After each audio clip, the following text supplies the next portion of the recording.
I said, Elizarraga. The name of my story, because she's not gonna tell it, I guess,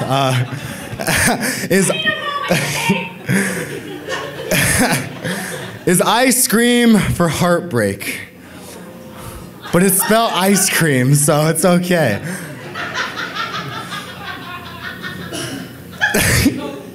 I consider myself to have had two loves in my lifetime. The first is a girl we'll call Rachel from elementary school. Rachel was smart, popular, and beautiful. So beautiful that even a boy afraid of cooties would think so. Legitimately, I was terrified of them. I was anything but those things. I was the short little fat kid that all the socially awkward kids made fun of. Rachel was out of my league, and I knew that. But that didn't stop me from trying. The second love of my life, I'm actually currently engaged with. It's a pint of ice cream in my freezer at home. But it is what I look forward to coming home to every night, and isn't that what love is? So this is a story of how the paths of my two true loves crossed, and when I learned that love will only break your heart. Let's take it back to third grade, Mrs. Shreve's class. Mrs. Shreves hated me. Mrs. Shreves was evil. And if you disagree with that by the end of this story, then you and I can't be friends, okay? Mrs. Shreves was terrible. Even her name sounds gruesome, Shreves, okay? She and I didn't get along. Now, to make the life of a third grader worse, this is the point of your life in your schooling where you had to learn multiplication tables, all right? I wasn't good at multiplication tables. Most people aren't. This is the idea that you have to memorize the problems, the multiplication problems, and their respective answers, right? I wasn't good at that. Girls and people like Rachel were. So the way that Mrs. Shreves incentivized us to learn was, well, to start, she gave us a pop quiz like an asshole, and the way the pop quiz worked, we had like 20 problems. Actually, remember, it was 4 by 5, 20 problems. We had a minute and a half to answer as many of the 20 problems as we could. Now, after the minute and a half, you tallied up how many you could correct. Or if you're like me, you harshly judged how poorly drawn your stick figures and cubes were. I didn't get many correct, and I was okay with that. Schooling was never a priority for me. I didn't care. I didn't care until Mrs. Shreve said, all right, class, tomorrow we will take the exact same quiz, and for those of you who get 15 or more correct, you will go to an ice cream party. I knew that Rachel was going to make it to the ice cream party. In my mind, this was my one opportunity to go to an exclusive party with Rachel. So I thought to myself, hey, maybe you should try in school. And I'd love to tell you some sort of Rocky-esque montage story of how suddenly I was inspired to take responsibility for my education. But no. I've always been a slacker and I'll always be a slacker. So instead, I took that sheet of paper, that pop quiz we were given, and I went home and I memorized the answer placement of every single problem that night. It probably took more work than actually just learning our multiplication tables, but it was half just to get to Rachel and half in spite of Mrs. Shreves. All right, so I knew 15 went there, 24 went there, 48 went here, 32 went there, and I slaved over memorizing that, but I woke up the next morning confident that I was going to ace that multiplication test. So I walk into school the next day, and finally she pulls out the papers and starts passing them out, and I'm very confident, more confident than I've ever been in my entire life. So I sit up straight, back straight, chin up, shoulders broad, confident that I'm going to ace this. And I see it, and it is exactly the same. So I write 15, 24, 48, 26, whatever they were, I wrote them down, and I aced it. I got it correct, which meant I was going to the ice cream party with Rachel. All right, this was actually a huge moment for me. She pulls aside all the students who made it to the ice cream party into the hallway and says, all right, here's the deal. I will supply the ice cream if you supply the ingredients, the toppings, I mean. That's fair. Now, the next thing she said was, what ingredients would you all like to bring? Now, I may have had a heavy eye on Rachel throughout most of elementary school, so I may have kind of known her favorite candy. So I may have kind of immediately raised my hand and said, I'll bring gummy bears, because I knew that Rachel loved gummy bears. So that was my job. Fast forward a week, and it's the day before the ice cream party. I come from a split-parent home, so I lived with my mom during the day because my dad worked all day, and my dad at night because they lived in the same town, so it was convenient. My dad also lived closer to the elementary school. Now, I was with my mom, and she takes me to the grocery store to go get the gummy bears.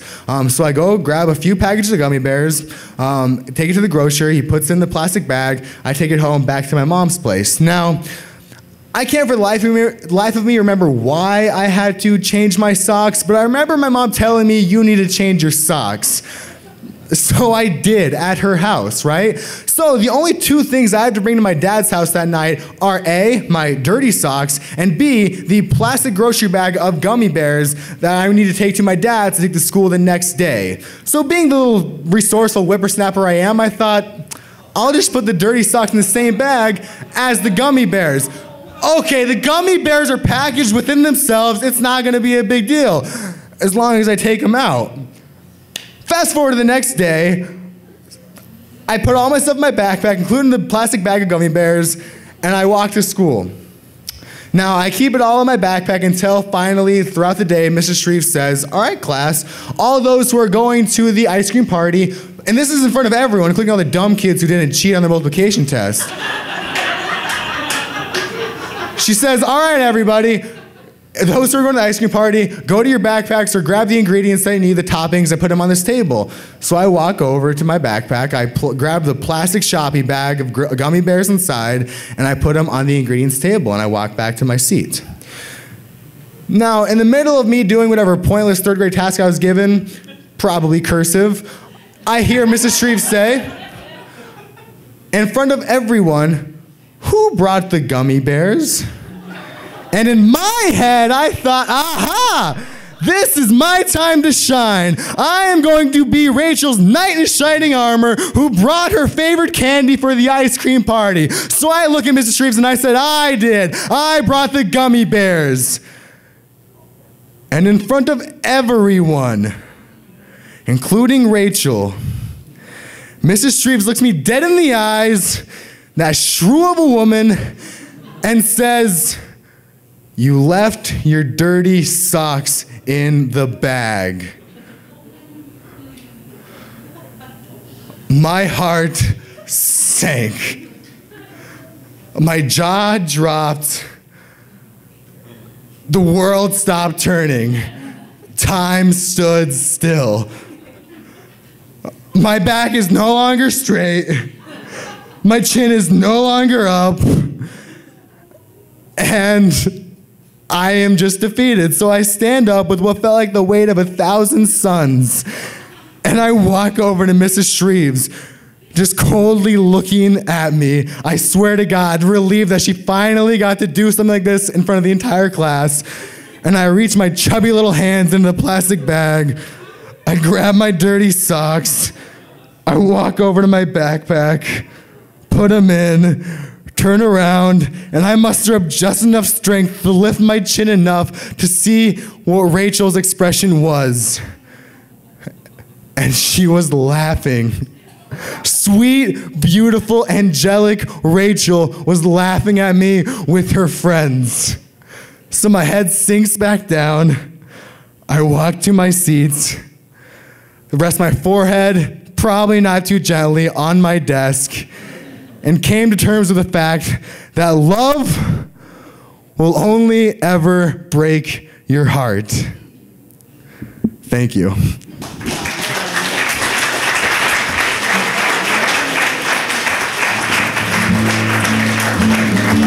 That was 8 tellers. So I'm gonna pull, I didn't tell you about this because I just decided it. One of my best friends is here tonight, Jared, do you mind? We're gonna do a really fast tell. I swear it won't take more than, I don't know, 2 minutes. I'll try and keep it short. J-Rod has 2 wiener dogs. That is not what she said. I can't believe. You have a 1.5. What? He's a mix. Okay, anyway. They're not allowed to sleep in his bed. They sleep in a crate next to his bed, which I think is just horrible. Why wouldn't your baby sleep with you? Turns out it's because they keep him up. I need to sleep. Yeah, so every once in a while he allows them to nap with him. And this is a story from last week. Jared?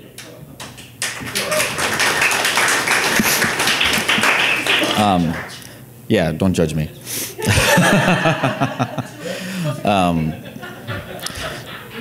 Who here knows what sleep paralysis is? Has anyone experienced it? It's terrifying. It's fucking terrifying. If you don't know what it is, If you don't know what it is, I think it's a part in your REM sleep where you either are falling asleep or you're waking up and you can't move, and it's usually accompanied with a nightmare of some sort, usually like an intruder or whatever. It's happened twice to me. Try and make it short. First one was I just was walking into a building and all of a sudden felt something come at me from the side, and I'm laying there screaming, I can't do anything, I can't move. And another one was the same experience, and there was a nun standing over me. And I finally wake up and it's just my bathrobe hanging on the wall. So that's good. So anyway, so I'm taking a nap with my dogs, and I'm having this dream, and all of a sudden, it's not so much a nightmare, but it kind of turned into one. Somebody stuck their thumb up my ass. And then starts like a bidding war to like the highest bidder, then I'll pull my thumb out. But as this is happening, I didn't tell you this part, is like they're trying to get more fingers up there. Yeah. I'm just like, this is gonna take forever. Wake up, wake up, wake up, wake up.